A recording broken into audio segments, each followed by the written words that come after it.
La Dirección de Difusión Cultural les da la más cordial bienvenida al programa de fomento a la lectura contra la quema de libros, que el día de hoy les invita a la presentación del libro La generación del puente, con el autor Carlos Béjar Pérez Rubio. Y pues muchas gracias, doctor, por aceptar la invitación. Hombre, encantado, muy contento. Bienvenido, querido Carlos Béjar. Es un gusto para nosotros tenerte en este programa. Y pues voy a permitirme compartir tu reseña biográfica, muy resumida, por supuesto, para toda la trayectoria, eh, pues todo este bagaje que tú has tenido dentro de la cultura y la academia en nuestro país y en Latinoamérica. Pero bueno, voy a compartir un poquito algunos aspectos de tu carrera biográfica. Carlos Béjar Pérez y Rubio nació en la Ciudad de México en 1943. Es arquitecto, maestro en Historia del Arte y doctor en Estudios Latinoamericanos por la UNAM. Fue investigador en el Centro de Investigaciones sobre América Latina y el Caribe, el CIALC de la UNAM, y profesor de la Facultad de Arquitectura de la misma universidad. Es coordinador en 2002-2003 del proyecto América Latina del Centro de Investigaciones Interdisciplinarias en Ciencias y Humanidades, el CEICH de la UNAM, fundador y editor general de Archipiélago, revista cultural de Nuestra América, proyecto creado en 1992 para promover la identidad cultural y la integración latinoamericana y caribeña. Y también fue representante en México de la Unión Latina, organización intergubernamental con sede en París, Francia, de 2010 a 2015. Su obra como arquitecto abarca una amplia gama de géneros arquitectónicos proyectados y construidos en la Ciudad de México y en el interior de la República Mexicana. Como escritor ha publicado cuento, ensayo, crónica, entrevista, reseñas y artículos diversos en periódicos, suplementos culturales y revistas especializadas de México y el extranjero. Ha publicado los siguientes libros: Oanis, Crónica y Relatos de la Arquitectura y la Ciudad, México, Guernica, 1992, y El perro ladra y la luna enfría, Fernando Salinas, Diseño, Ambiente y Esperanza, México, UNAM, UAM, Azcapotzalco, Universidad Iberoamericana, publicado en 1994, libro que obtuvo el premio de teoría, Historia y Crítica de la Novena Bienal de Arquitectura y Urbanismo de Quito, Ecuador. También publicó Plaza Cuicuilco y otros cuentos de variada intención, publicado en 2001 en México, y también en la segunda edición en 2010. Y también ha publicado Utopía de Cristal, México IMBA, con Aculta UNAM, 2003. La espiral del sincretismo en busca de una identidad para nuestra arquitectura, coeditado con la UNAM y otras instituciones, también con Guernica 2007, y Las danzas del huracán, Veracruz y La Habana en los años 30, México con Aculta Cial UNAM 2013, Amanecer en las islas, rutas y retos de la integración de nuestra América, México Cial UNAM 2015, y esta última publicación, La generación del puente, México, de Palabra en Vuelo 2021. Y bueno, pues es también un gusto tener a tan destacado escritor, arquitecto, que también ha tenido los siguientes reconocimientos. Él ha obtenido la beca al Ministerio de Educación del Gobierno de Finlandia para realizar estudios de posgrado en urbanismo, maestría en el Instituto Tecnológico del Helsinki, Finlandia, 1967-1968, beca del Instituto Mexicano del Seguro Social, IMSS, para realizar el curso de especialización para graduados sobre planeación y diseño de unidades médicas, Centro Interamericano de Estudios de la Seguridad Social, el CIES, México, Distrito Federal, 1969, mención especial en el género de ensayo del concurso literario de Plural, Revista Cultural de Excelsior, México, 1988, Premio de Teoría, Historia y Crítica de la Novena Bienal de Arquitectura y Urbanismo de Quito, Ecuador, 1994, distinción Armando Mestre del Sindicato Nacional de Trabajadores de la Construcción y Organismos del Ramo de la República de Cuba, 1995, miembro de honor de la Sociedad de Arte de Bolivia, 2002, decoración Carlos Cueva Tamaris, otorgada por el Consejo Nacional de Educación Superior de Ecuador, el CONESUB 2007, y huésped ilustre de la ciudad de Cuenca, Ecuador, nombrado por la ilustre Municipalidad de Cuenca y la Alcaldía de la ciudad. Le fueron entregadas las llaves de la ciudad en 2007, socio correspondiente de la Academia de las Letras y Artes del Nordeste de Brasil en 2008, socio correspondiente de la Unión Brasileña de Escritores 2014, presidente del jurado del Premio Universidad Nacional y del reconocimiento Distinción Universidad Nacional para jóvenes académicos en el área de creación artística y extensión de la cultura, ediciones 2012, 2013 y 2014. Y bueno, pues este es un resumen muy sucinto de una vasta trayectoria que en un poquito más vamos a enterarnos cómo inició este camino del doctor Carlos Béjar. Y pues te cedo la palabra, querido Carlos. Muchas gracias, Ana Luisa. Muchas gracias. Es un gusto y un honor estar aquí con ustedes en esta sesión, ¿verdad? Y pues el pretexto muy interesante es la presentación de este nuevo libro, se llama La generación del puente, ¿no? Y era importante para mí, o sea, destacar que este es un libro particularmente dedicado a los jóvenes, a la juventud. O sea, el núcleo y la idea de este libro nació precisamente de esa edad que tenemos todos, ¿no? Pasamos la juventud, los jóvenes. Eh, También es muy importante en este libro hablar de las épocas. Se llama, el título es La generación del puente, porque está hablando de dos épocas. Y ahí en particular, a mí me interesaba mucho destacar la generación de los años 30, que es cuando nuestros padres, nuestras generaciones padres, ¿no? Eran jóvenes, la juventud de los años 30, los jóvenes, ¿no? Y luego la generación de los años 60, que es la nuestra, cuando éramos jóvenes nosotros, en los años 60, ¿no? Va a venir ahí un movimiento del 68 importantísimo. Hace unos días pasó el 2 de octubre, que no se olvida, ¿no? Todavía, 68. Entonces, hablar de las épocas era muy importante. Están centradas las ideas del libro, La generación del puente, en unas palabras que leo aquí de Pablo Neruda, que nos impactaron mucho cuando teníamos nosotros 15, 16 años.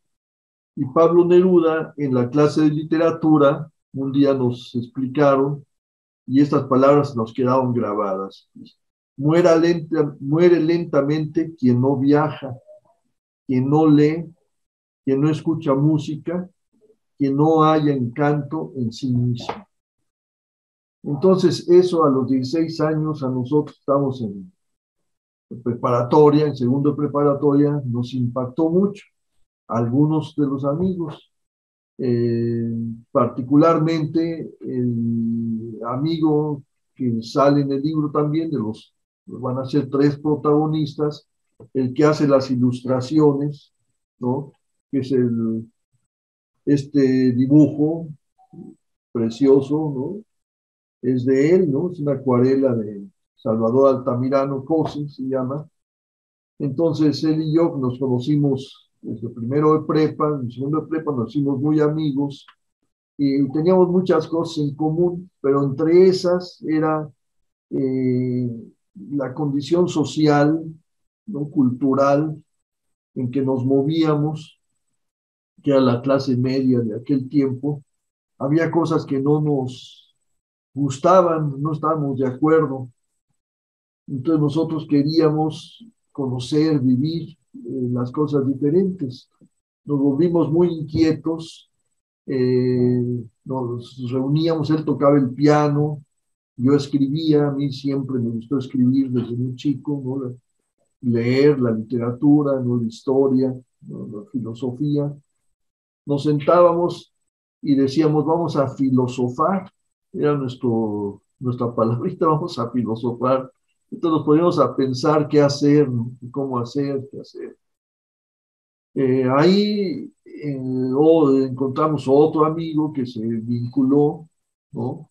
Y que también compartía esos mismos sentimientos, que son los tres camaradas que están aquí en el libro, son estos tres, y son los protagonistas, así empieza el libro, precisamente hablando de los tres camaradas, ¿no?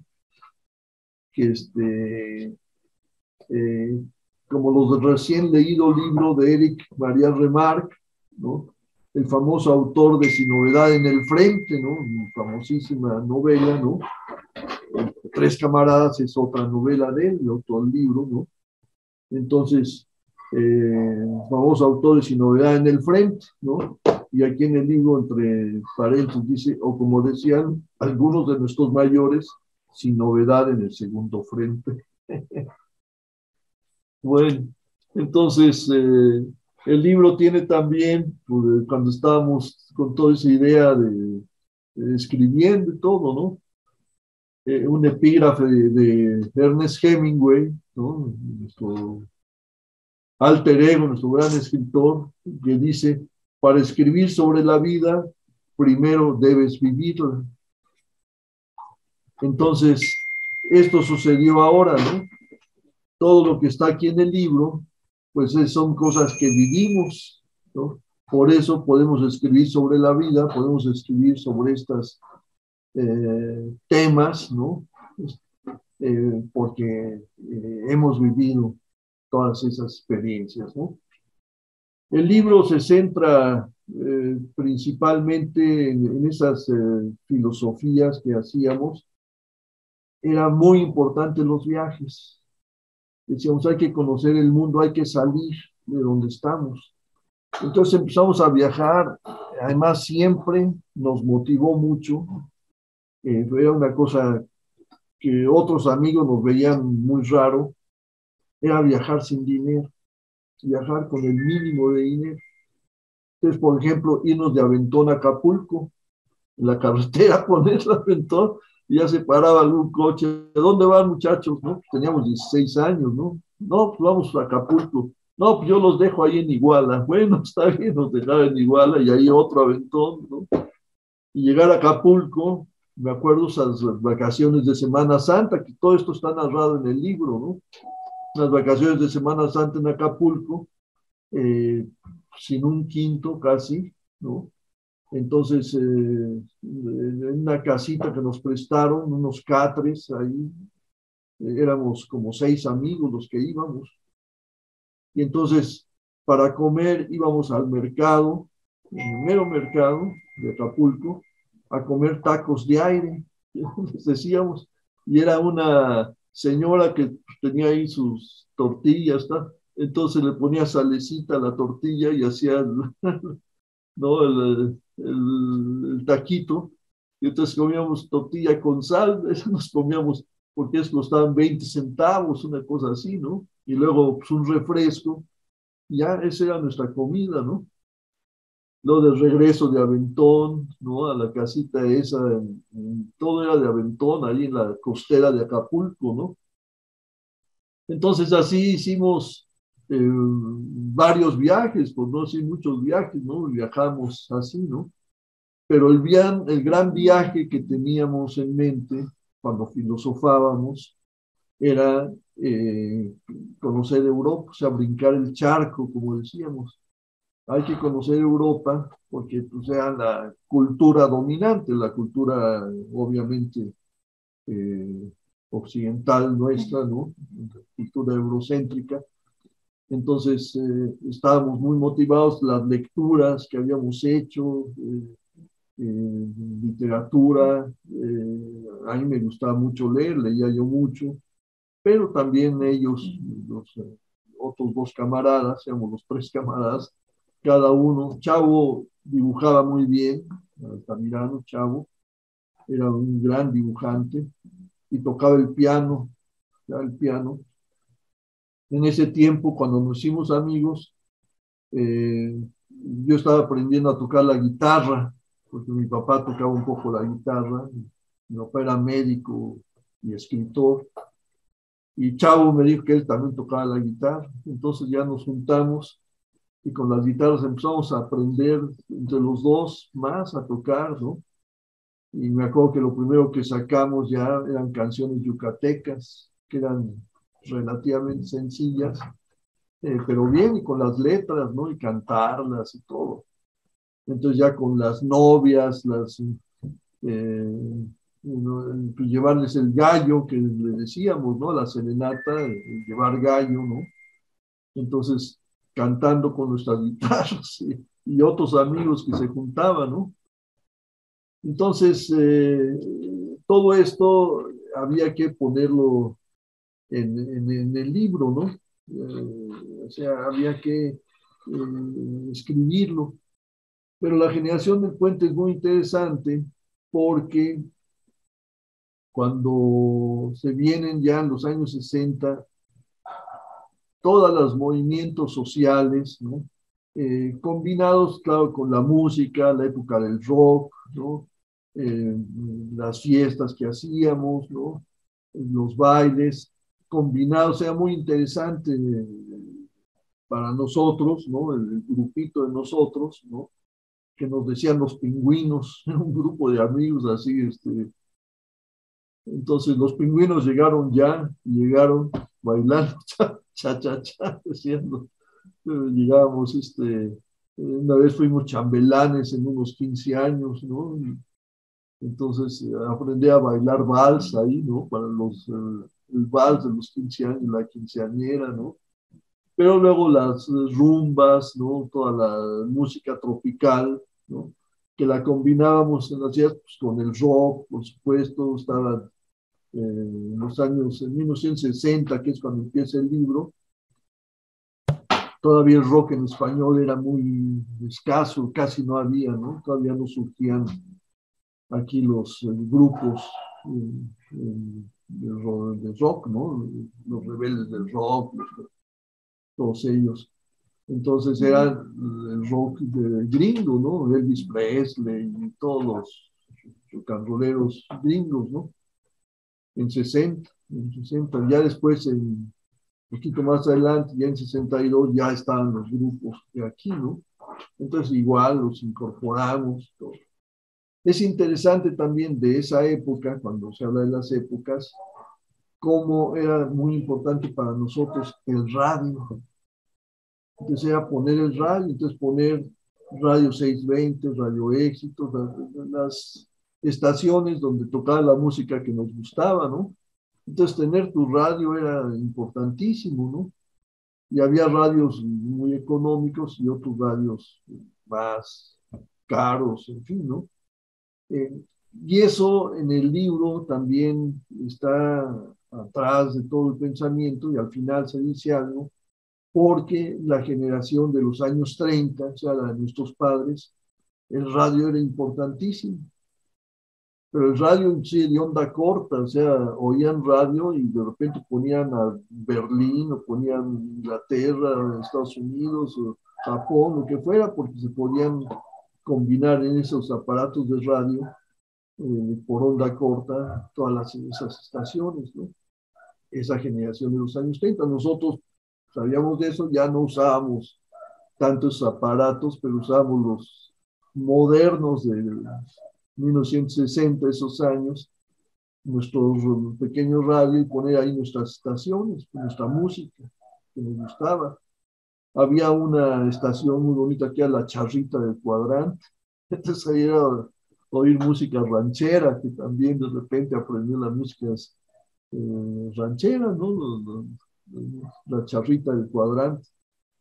Entonces se va desarrollando todo este tema, todo está plasmado en el libro y los jóvenes adquieren para nosotros una importancia singular en los cambios, que eso va a estallar, claro, en el 68, ¿no? El movimiento 68, todos los cambios. Venían desde antes, desde que empieza el libro en 1960, ya sentíamos nosotros que el papel de la juventud era muy importante. Entonces, la generación del puente, el título es polisémico, tiene dos significados, porque es la generación del puente puede ser la de los tres camaradas que están ahí, ¿no? En los años 1960, en fin, pensé en esa generación. Pero también la generación de los años 30, ¿no? Era una generación fundamental y la idea del título es que esa juventud de los años 60, que era nuestra juventud, los años 60 de los cambios, tenía que generar un puente hacia el futuro, es decir, construir un puente, generar un puente hacia el futuro. ¿Y cuál es el futuro? Un mundo mejor para todos. Esa es la terminación del libro. Un mundo mejor para todos, el mundo del bienestar, donde la condición social, todas las desigualdades, la explotación, todas estas cuestiones se terminen, que sea un mundo mejor para todos, donde haya una sociedad más equitativa que no ha existido nunca, ¿no? En la historia siempre ha habido esta división y lucha de clases y de los explotados, los oprimidos y los ricos, los millonarios, los siempre, ¿no? En las diferentes etapas de la historia. Entonces nosotros, el libro plantea al final que lo más importante o sea, es generar un puente hacia el futuro. Entonces decimos desde los años 30 a los 60 y al futuro, esta generación de los 60 tiene que generar un puente hacia el futuro. Y también un tema que es fundamental, que está también hacia el final del libro, ya muy explícito, pero si uno al leer el libro se da uno cuenta, dice, cuando regresamos, yo hablo con mi padre, que era médico, escritor, una gente muy de la UNAM, muy sensible, ¿no? Él escribió un libro que se llama La deshumanización de la medicina, por ejemplo, ¿no? Escribió muchos libros, 7 libros de todo, ¿no?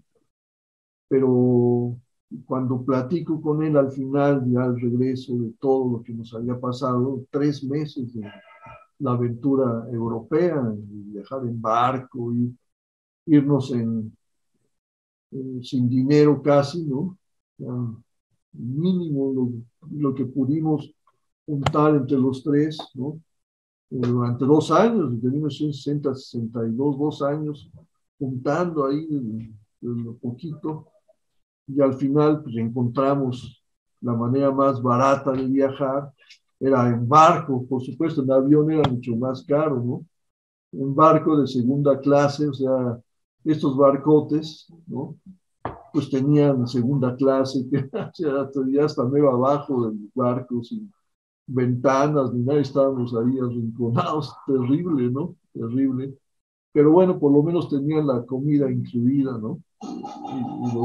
El pasaje era más o menos barato, entonces juntamos entre los tres el dinerito, cada quien lo que podía, y al final, pues lo juntamos y le llamamos la comuna. La comuna era el dinero de los tres, ¿no? Que uno tenía que administrar, que fue Chavo Altamirano, porque decíamos que era el más organizado. Nosotros éramos más, ¿no? Entonces, ya, y luego juntamos también, ahí encontramos, por eso pudimos realizar ese viaje, porque encontramos que se había recién creado un pasaje para los trenes en Europa que se llamaba Eurilpaz, que era un pasaje podía ser de un mes, 2 meses, 3 meses, para viajar lo que uno quisiera por toda Europa occidental, ¿no? Todavía en esa época estaba la Unión Soviética, Europa Oriental, ¿no? Pero en Europa Occidental podía uno viajar por cualquier país, ¿no? Y en trenes de primera clase. Y estaba muy económico porque acababa de salir el boleto ese. Entonces nosotros hicimos cuentas y dijimos, si se puede viajar en primera clase, pues ha de tener calefacción, porque el problema de este viaje que estamos planeando es que tenía que ser en las vacaciones de diciembre y enero, nuestras vacaciones en aquella época, ¿no? Las vacaciones de diciembre y enero, que son las vacaciones largas, pero pensando cómo iba a estar el frío en Europa, las nevadas y todo, ¿no? Dijimos, no, pues hay que estar preparados. Entonces los trenes, estos de primera clase, dijimos, pues han de tener calefacción y han de estar cómodos. Y entonces, en lugar de dormir en hoteles, podemos dormir en los trenes, ¿no? Y entonces ese fue el plan, ¿no? Entonces realmente, yo me acuerdo una de las rachas del viaje, fueron 14 días de dormir en el tren, pero además 14 días de no bañarse, de no cambiarse, ¿no? Entonces, hijo, parecíamos, teníamos ahí teníamos ya 19 años, ¿no? No, no, entonces nos metíamos a los vagones de los trenes, ¿no? Es una escena de las muchas que hay muy simpáticas del libro, ¿no? Esa escena donde nos metíamos y entonces la gente que era de primera clase, pues pura gente de fifí, ¿no? Muy así. Entonces nosotros entramos, híjole, ¿cómo nos veríamos? Nuestros abrigos, gorras, todo, ¿no? Entonces, Carlos SM, que digo yo, su nombre es Carlos San Martín, más chaparrito, ¿no? Este, le encantaba, se metía, entonces eran los cuartitos eran de 6 asientos, ¿no? Los 6 asientos que se podían jalar, se hacían cama, ¿no? En caso necesario. Pues bueno, entramos a uno donde había dos, tres gentes ahí ya muy bien sentadas, ¿no? Entonces entraba, abría la maleta y sacaba toda la ropa sucia, la ponía ahí en los otros asientos, ¿no? Toda la peste, ¿no? Entonces, la gente que estaba ahí muy discretamente agarraba su maleta, se salían, y se salían los tres que estaban y ya nos dejaban a nosotros. Entonces ya metía la ropa sucia, ya la guardaba, ya guárdala, güey. Y entonces ya nos quedábamos ahí y ahí dormíamos toda la noche, ¿no? Entonces llegábamos a una estación, a un cierto lugar, todo eso lo planeamos porque teníamos el mapa en los trayectos del Europass, ¿no? Entonces, cómo llegar a un lugar y regresarnos al mismo lugar, ¿no? O sea, la noche, la dormida, el lugar de hotel era tomar un tren a un lugar que estuviera a unas 4 horas de distancia, ¿no? Bajarnos en ese lugar, esperar un tren de regreso, regresar al mismo lugar. Entonces así hicimos eso constantemente, ¿no? Una vez nos falló, que es otra de las escenas muy simpáticas del libro, ¿no? Ahí se van a ver, llegamos cuando estábamos empezando esto, todavía no teníamos mucha experiencia, todavía no le agarrábamos bien, y viajamos y llegamos a Ámsterdam, ¿de acuerdo? En Holanda, desde París. Entonces, pensando en tomar de regreso, ¿no? el tren otra vez a París, ¿no? Que eran como 5 horas, más o menos, ¿no? Entonces llegamos a Ámsterdam, pues llegamos a las 2 de la mañana, una cosa así. Entonces nos bajamos, entonces ir a la sala de espera para esperar cuándo salía otro tren. No, y nos dicen los tipos de ahí, los encargados, que nos saliéramos, nosotros muchachitos de 19 años con nuestras maletas, ¿no? No, sálganse porque ya se va a cerrar la estación. Y el frío estaba a 18, 20 bajo cero y todo nevado. Y salimos ahí a la plaza de entrada, no, imposible, ¿no? Entonces me acuerdo muy bien que había, todo eso se narra en el libro, que había unas casetas de teléfonos, unas casetitas, y cada uno se metió a una con su maleta, pero no se aguantaba el frío porque se metía por abajo, ¿no? Te congelas, ¿no? Entonces nos fuimos caminando despacito por una avenida que había, una calle grande. A veces encontramos un restaurancito o algo, pues tomamos un cafecito y aguantar la noche, ¿no? Y pues no, entonces encontramos una entrada de una tiendita, era como se remetía así tantito, tenía su techito y se metía así como una entradita. Entonces, no, pues ahí nos acomodamos, esperar, porque pues estaba todo cerrado, pero había un basurero afuera y tenía muchos periódicos y papeles y todo. Entonces se nos ocurrió agarrar de esos periódicos, de esos papeles, ponerlos ahí y hacer una fogata, ¿no? Para calentarnos, ¿no? Del 20 bajo cero, todo nevado, ¿no? Y estábamos ahí calentándonos y de repente llegan unos policías que nosotros los veíamos como con lanzas, con unas lanzas, y nos empezaron a gritar en holandés, nosotros acostados ahí con nuestros abrigos, y ya nos paramos con las manos en alto, no, no, no, somos mexicanos, luego en inglés, no, no, no. Entonces, esas lanzas eran unos extinguidores, entonces le echaron todo el agua para apagar el fuego que teníamos ahí, ¿verdad? Y entonces ya medio un poquito de inglés, nos dijeron que nos regresáramos a la estación, que no podíamos estar ahí, pero enojadísimos, eran como 3 policías, ¿no? Entonces pues ya nos regresamos muertos de frío íbamos a la estación, eran como las 4 de la mañana, y la estación la abrían a las 6 de la mañana, algo así, ¿no? Para poder entrar a la sala de espera, ¿no?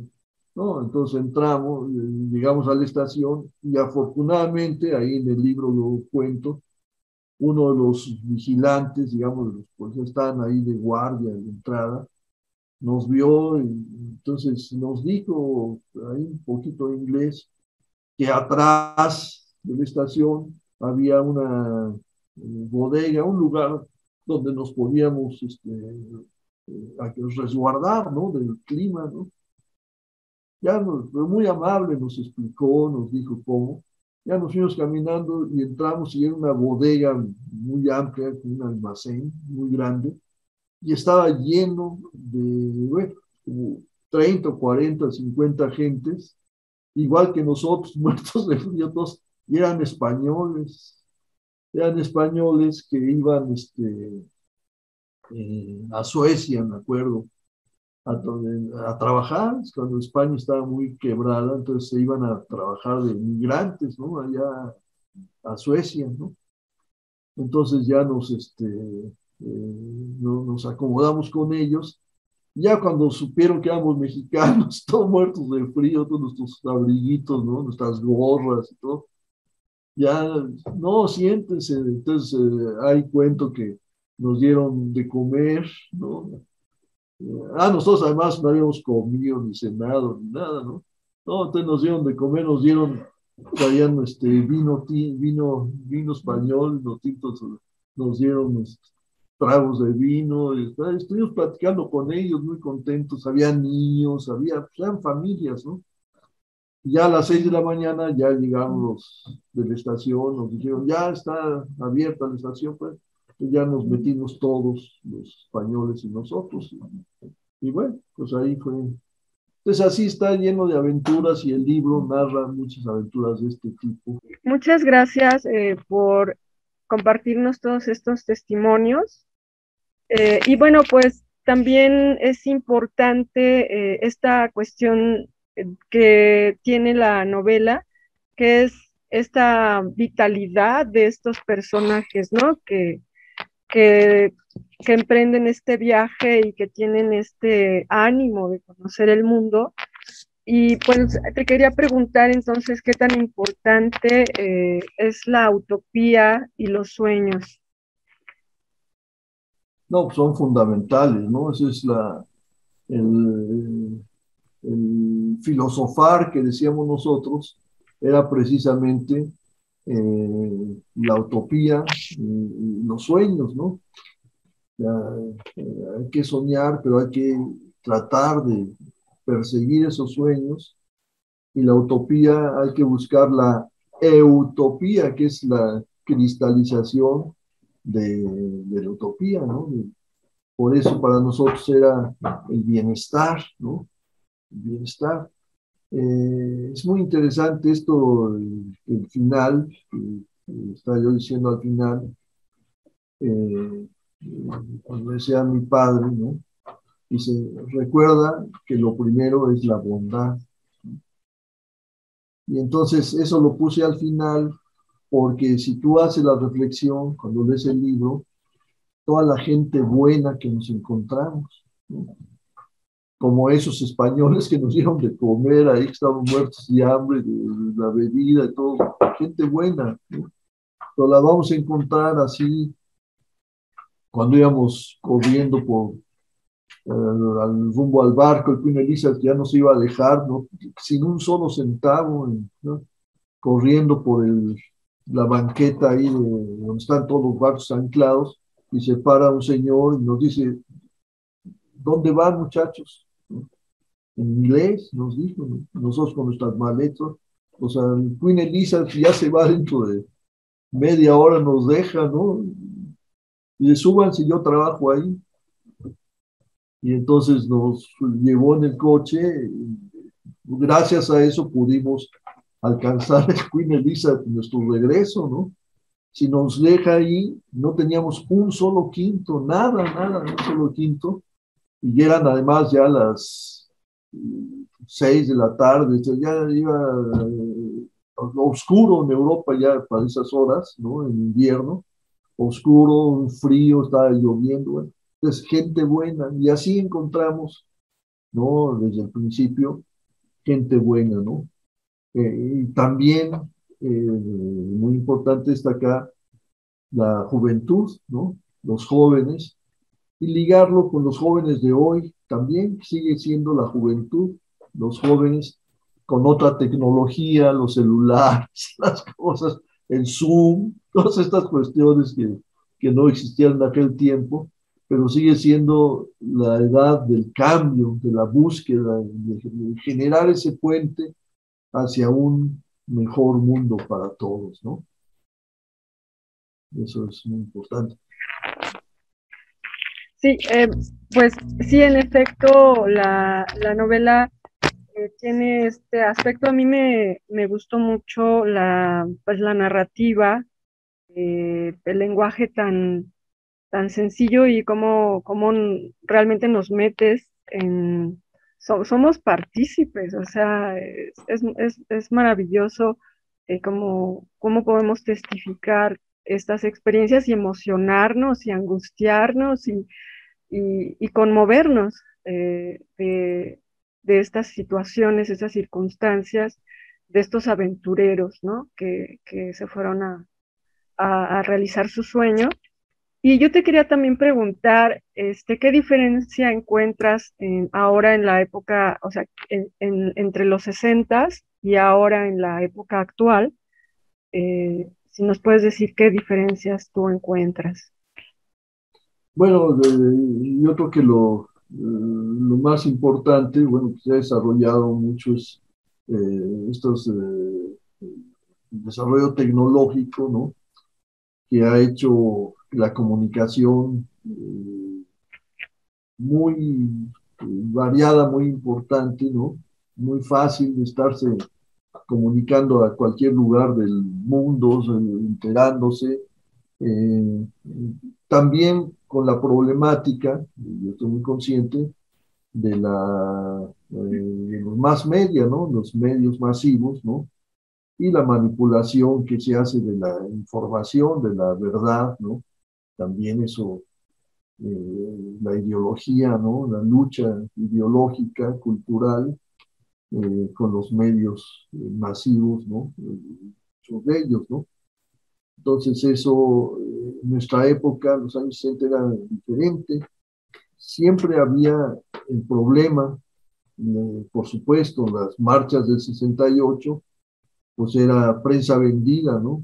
Prensa vendida era un grito en las manifestaciones, ¿no? Porque la prensa manipulaba todo. Me acuerdo mucho el programa muy famoso de televisión de Jacobo Zabludowski en aquella época, ¿no? En que decía, vuelvo en un minuto con más deformación. Estaba deformando toda la verdad, todo lo que pasaba, ¿no? Cuando el 2 de octubre pues, no se sabía nada, ¿no? En fin, toda esa época fue muy dura, ¿no? Y ahora es diferente, sigue habiendo muchos problemas, por supuesto, diferentes, pero es algo que tenemos que superar, es lo que yo creo que en el libro se ve muy bien esa generación del puente, generar ese puente hacia un mejor mundo para todos, ¿no? Bueno, algo también muy importante que a mí me gustaría decir es que esta novela es como una bitácora de viaje que de alguna manera tú haces, el registro, y que también a la vez es como adentrarnos a este universo de la literatura universal, también de los movimientos políticos que existían en esa época en relación a Latinoamérica y en relación a Europa. O sea, logras conjuntar esta, pues sí, también está, empezaba pues de alguna forma esta globalización, como dices tú, ustedes deseosos de ir a conocer el continente, y tener estas nuevas vivencias, pero también ir a todos estos espacios, museos, eh, conocer dónde estuvieron pintores, escritores, en Francia, ¿no? Toda esta riqueza cultural del viejo mundo. Tú nos haces entrar a ese universo y pues me parece maravilloso, muy valioso, que también los jóvenes politécnicos puedan tener estas bitácoras, esta guía tan importante, este testimonio que tú dejas para embarcarnos también en nuestro propio viaje, pero con tu guía, ¿no? Me parece muy importante también por la mirada tuya, los aportes, tus logros, como también en el aspecto profesional como arquitecto y también como un gran difusor de la cultura y la política de América Latina. Así que pues es muy importante tu testimonio y tu participación que el día de hoy nos permitiste registrar aquí en el programa de fomento de la lectura contra la quema de libros. Y pues no sé de qué manera también podríamos invitar a que conozcan tu novela. ¿Nos puedes decir cómo podemos llegar a ella? Sí, cómo no. Está en línea, como dicen ahora, ¿no? En Amazon, creo. Pero también la editorial tiene los ejemplares, ¿no? Que todavía por la pandemia no se han podido distribuir bien. Pero bueno, se buscará esperar el tiempo para eso. Y también, Annalisa, antes de terminar, yo quisiera mencionar, porque es muy importante, que el papá de Chavo Altamirano Salvador era de la ESIME, era Ah, politécnico, ¿no? Y mi papá, pues, era de la Facultad de Medicina de la UNAM. Entonces, los dos teníamos esa influencia, digamos, de nuestros padres, que eran de constitución modesta en sus primeros tiempos, ¿no? Económicamente, pero los dos lograron hacer una profesión. El papá de Chao fue ingeniero del cine, ¿no? Ingeniero. Mi papá fue médico de la UNAM. Entonces, teníamos ese reflejo, digamos, de nuestros padres, la generación de los 30, por eso yo hablo mucho de la generación de los 30, cuando ellos eran jóvenes. Hay una foto muy bonita del papá de Chavo en un barco, cuando tenía igual que nosotros, 16, 17 años, ¿no? Así que iba, quién sabe a dónde, ¿no? Iba, entonces, y yo recordaba mucho que mi papá se fue también en un barco a hacer una especialidad cuando se graduó de médico a París, a Francia. Por eso París va a estar muy importante en el libro, ¿no? Francia en París. Entonces se fue también con una beca muy precaria, ¿no? En barco. Entonces nosotros teníamos esa influencia de los barcos, por eso era irnos en barco, ¿no? Y el otro amigo, a Carlos San Martín, pues, se ligó con nosotros muy bien en eso, ¿no? Pero sí, el papel de los politécnicos, los universitarios, para nosotros era muy importante, ¿no? Esas juventudes. sí, pues sí, es muy, lo que ha construido a nuestro país, son dos grandes universidades, y como bien dices tú, pues son la utopía y la esperanza de toda una generación, y que también debemos reconocer el aporte que ha hecho tu generación, también importante, el momento histórico en que les toca vivir, el 68, que es una contrarrevolución o es una cuestión de contracultura, que pues marca hitos muy importantes a nivel mundial, y que bueno, por eso me parece un documento muy, muy importante el que tú plasmas, el que dejas, y, y pues sí, también tu generosidad eh, para compartirnos esta parte de tu existencia y de todo, bueno, de tres generaciones juntas. Y pues un gusto tenerte aquí en el Instituto Politécnico Nacional, y también esperemos pronto recibirte, y pues queremos invitarlos también a que nos sigan la programación de la Dirección de Difusión Cultural en las redes, que estén pendientes de todo lo que genera esta dirección para todos ustedes. Y pues no sé si quieras despedirte, doctor, de nuestro público.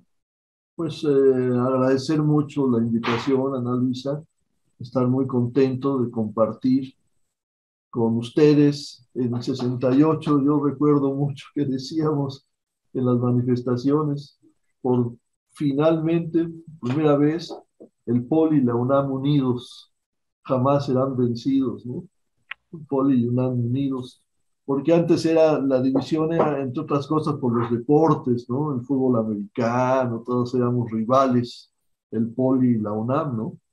Pero el 68 nos unió a todos, y desde entonces, yo recuerdo, yo tengo amigos muy queridos del Politécnico, de la ESI, arquitectos, inclusive, todos entes intelectuales, arquitectos, igual, ¿no? Entonces se siente uno muy integrado.